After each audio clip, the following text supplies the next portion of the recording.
Surat Paulus yang pertama kepada jemaat di Korintus. 1 Korintus pasal 1. Dari Paulus yang oleh kehendak Allah dipanggil menjadi Rasul Kristus Yesus.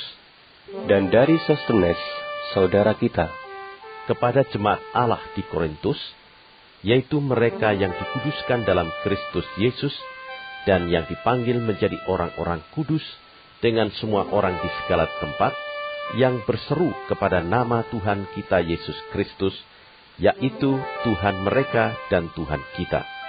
Kasih karunia dan damai sejahtera dari Allah Bapa kita dan dari Tuhan Yesus Kristus menyertai kamu.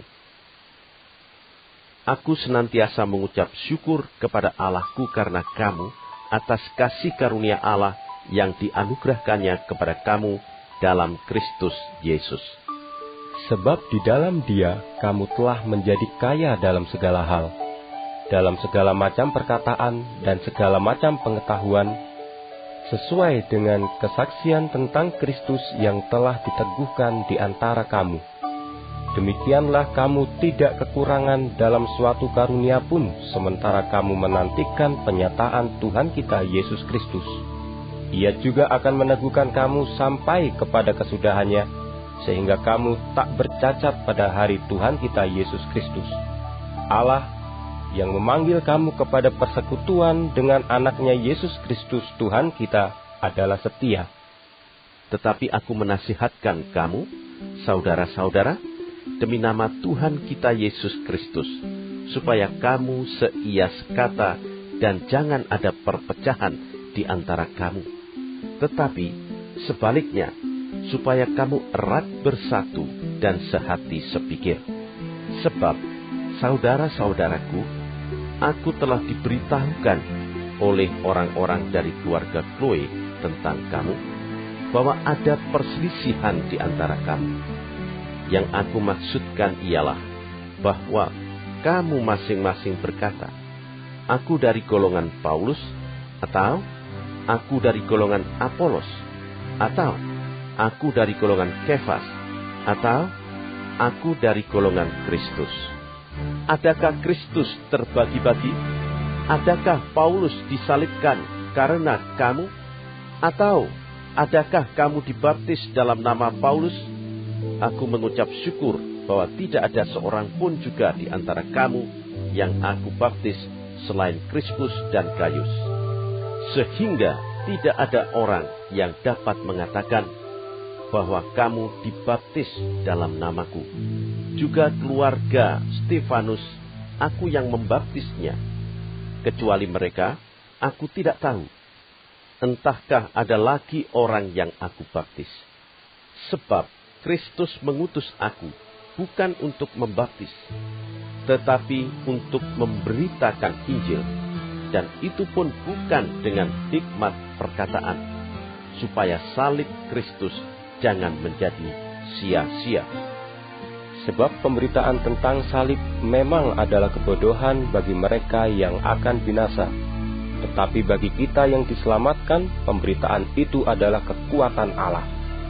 Karena ada tertulis, aku akan membinasakan hikmat orang-orang berhikmat dan kearifan orang-orang bijak akan kulenyapkan. Di manakah orang yang berhikmat? Di manakah ahli Taurat? Di manakah pembantah dari dunia ini? Bukankah Allah telah membuat hikmat dunia ini menjadi kebodohan?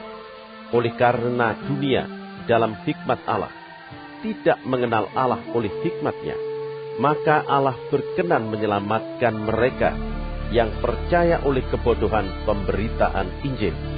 Orang-orang Yahudi menghendaki tanda dan orang-orang Yunani mencari hikmat. Tetapi kami memberitakan Kristus yang disalibkan. Untuk orang-orang Yahudi suatu batu sandungan, dan untuk orang-orang bukan Yahudi suatu kebodohan. Tetapi untuk mereka yang dipanggil, baik orang Yahudi maupun orang bukan Yahudi, Kristus adalah kekuatan Allah dan hikmat Allah. Sebab yang bodoh dari Allah lebih besar hikmatnya daripada manusia, dan yang lemah dari Allah lebih kuat daripada manusia. Ingat saja saudara-saudara, bagaimana keadaan kamu ketika kamu dipanggil. Menurut ukuran manusia tidak banyak orang yang bijak, tidak banyak orang yang berpengaruh, tidak banyak orang yang terpandang. Tetapi apa yang bodoh bagi dunia, dipilih Allah untuk memalukan orang-orang yang berhikmat. Dan apa yang lemah bagi dunia, dipilih Allah untuk memalukan apa yang kuat. Dan apa yang tidak terpandang dan yang hina bagi dunia, dipilih Allah, bahkan apa yang tidak berarti, dipilih Allah untuk meniadakan apa yang berarti, supaya jangan ada seorang manusia pun yang memegahkan diri di hadapan Allah. Tetapi oleh Dia kamu berada dalam Kristus Yesus, yang oleh Allah telah menjadi hikmat bagi kita. Ia membenarkan dan menguduskan dan menebus kita. Karena itu, seperti ada tertulis, barang siapa yang bermegah, hendaklah ia bermegah di dalam Tuhan.